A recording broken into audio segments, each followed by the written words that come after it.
Bonjour à tous. Bienvenue à cette capsule Hub Balado sur la COVID-19 et de ses effets sur la santé mentale.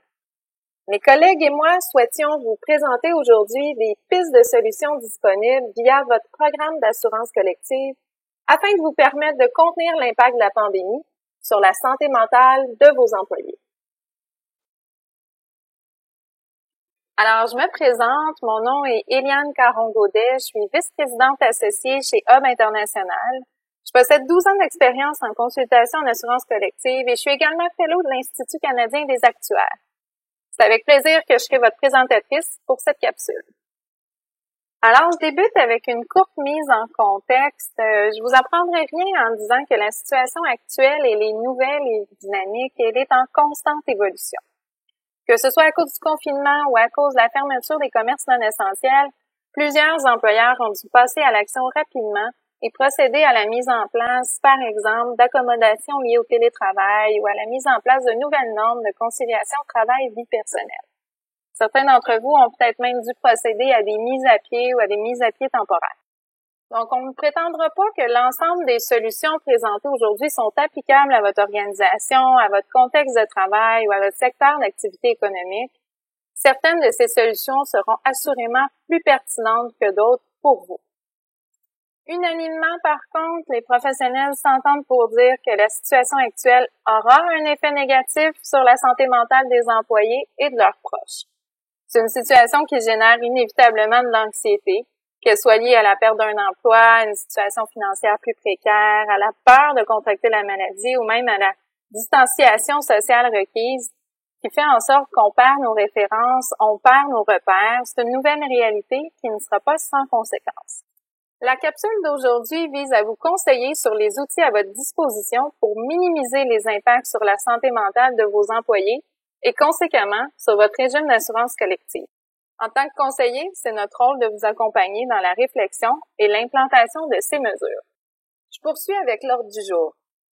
Nous aborderons d'abord aujourd'hui la santé mentale en chiffres, soit un portrait de la situation avant la pandémie, l'impact anticipé de la pandémie sur ces chiffres, donc un sommaire des effets anticipés sur les coûts d'assurance. On va ensuite se poser la question à savoir, est-ce que votre régime d'assurance collective est prêt?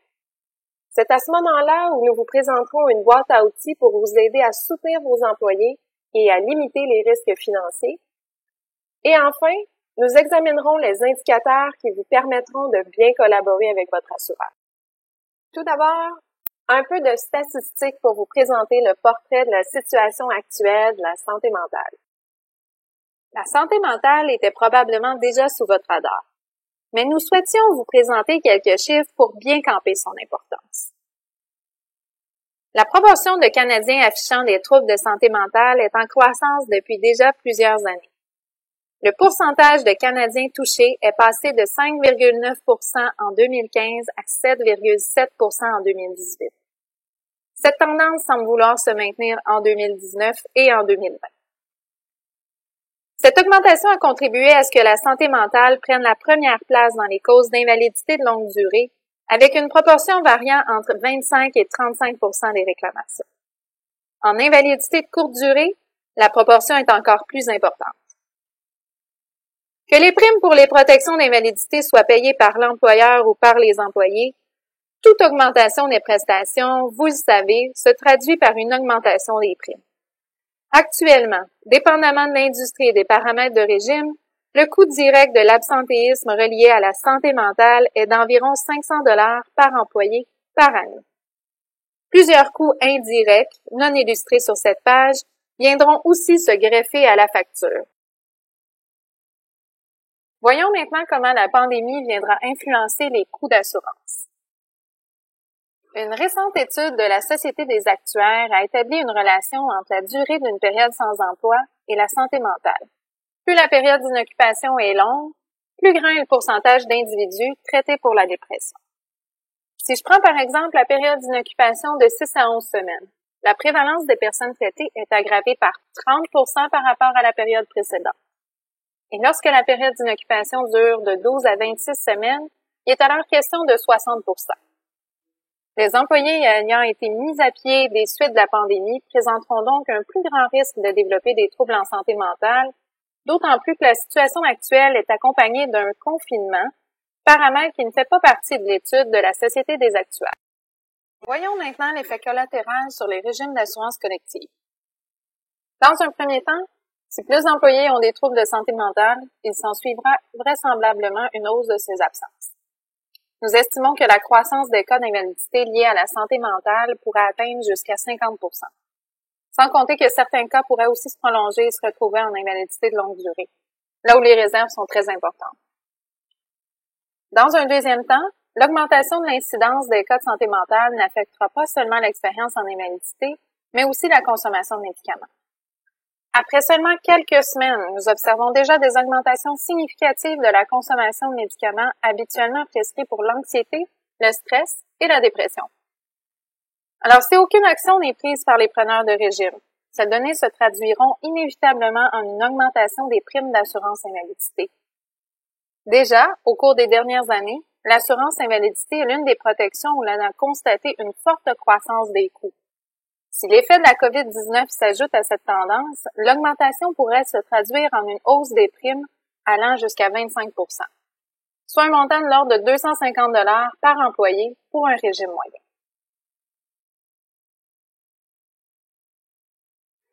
Maintenant, nous allons regarder quelles sont les pistes de solutions à votre disposition pour bien soutenir vos employés. La liste des solutions présentées ici vise à vous assurer que vous êtes dans la meilleure posture possible pour affronter la vague de santé mentale qui suivra le déconfinement. Donc, comme une vraie boîte à outils, nous vous invitons à sélectionner le ou les outils qui vous aideront à construire ou à rénover votre approche en santé mentale. Un soutien important pour les organisations est le programme d'aide aux employés. Pour ceux qui n'en ont pas, il peut être pertinent de considérer la mise en place d'un tel programme. Certains programmes sont même disponibles à moins de 1 $ par employé par mois.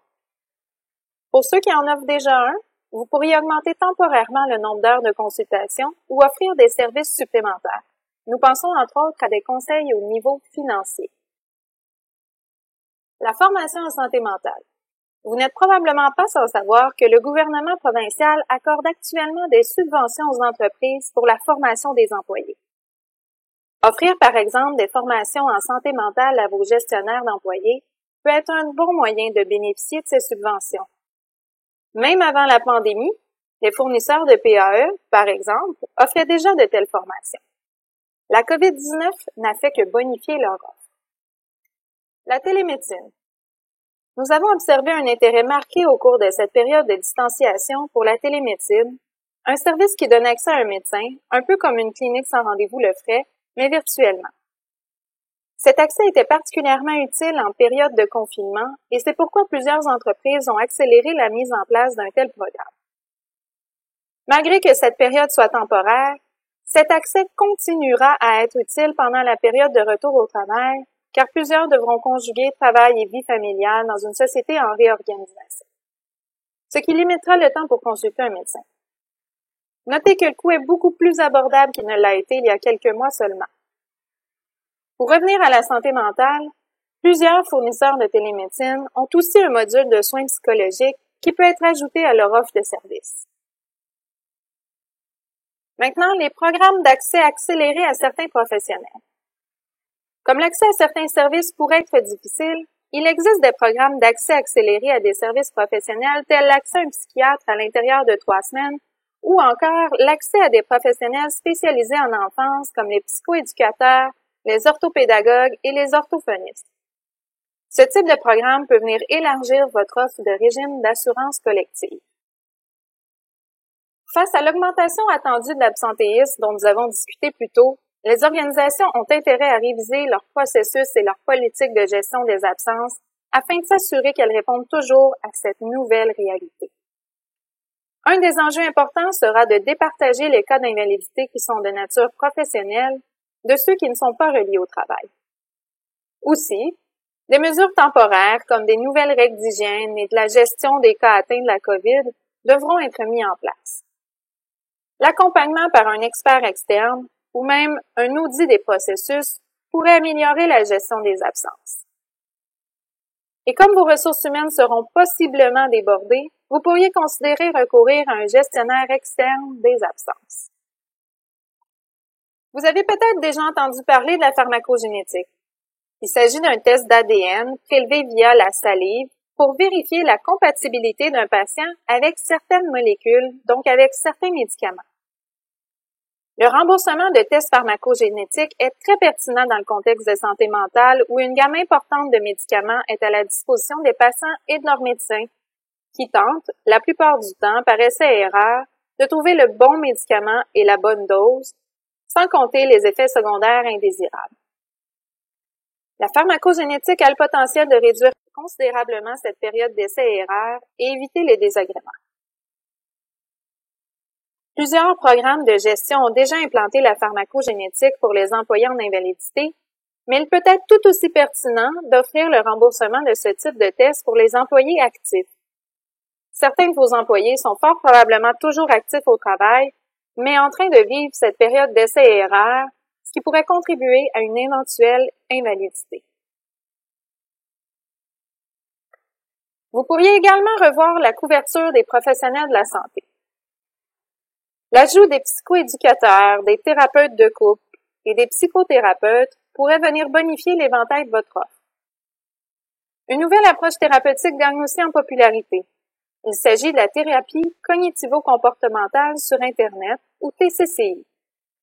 Cette thérapie en ligne, durant laquelle le participant est souvent accompagné virtuellement par un professionnel de la santé, vise à aider plus particulièrement les personnes qui ont des problèmes d'anxiété ou de sommeil. L'approche par Internet limite les coûts et augmente l'accessibilité tout en produisant des résultats fort intéressants. Maintenant, les paramètres de remboursement. Les paramètres de remboursement de vos régimes pourraient être revus afin de soutenir vos employés et éviter que les coûts de soins de santé ne soient un empêchement à recevoir des soins. Par exemple, le maximum de remboursement des soins psychologiques pourrait être augmenté temporairement, tout comme celui des faits diagnostiques, aux fins d'un dépistage éventuel. L'ajout de la protection pour les vaccins préventifs pourrait aussi être considéré.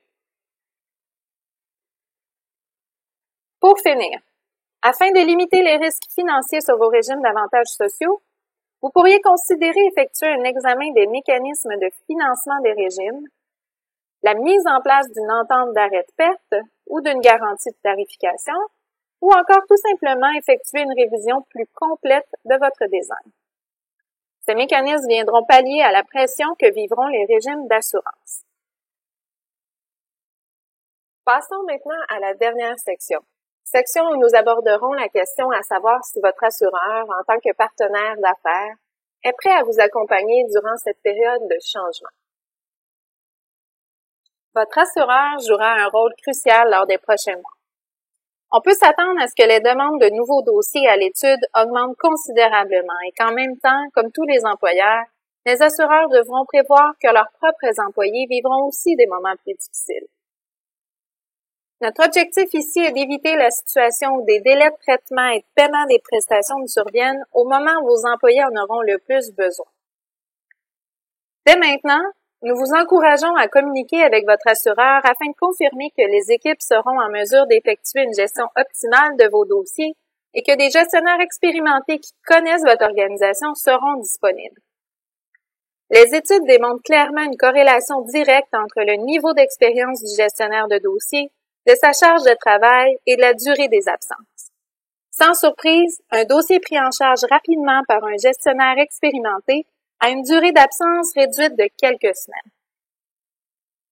Il est important de convenir avec votre assureur de stratégies pouvant être adoptées dès maintenant afin de faciliter la prise en charge des dossiers d'absence. Il serait important que l'assureur puisse indemniser sans délai les cas qui seraient visés par un confinement. Si la raison est qu'une personne proche de l'employé a été diagnostiquée avec la COVID-19, l'invalidité sera à la charge de l'assureur. Par contre, si le confinement est en lien avec la contamination d'un collègue de travail, le cas devrait être référé à la CNESST. Nous suggérons aussi que votre assureur vous informe de façon encore plus régulière de l'évolution du traitement des dossiers en nombre de dossiers et en durée des absences. La plupart des assureurs sont en mesure de fournir des rapports avec des renseignements précieux. Même que plusieurs rapports sont maintenant disponibles en temps réel auprès de quelques assureurs.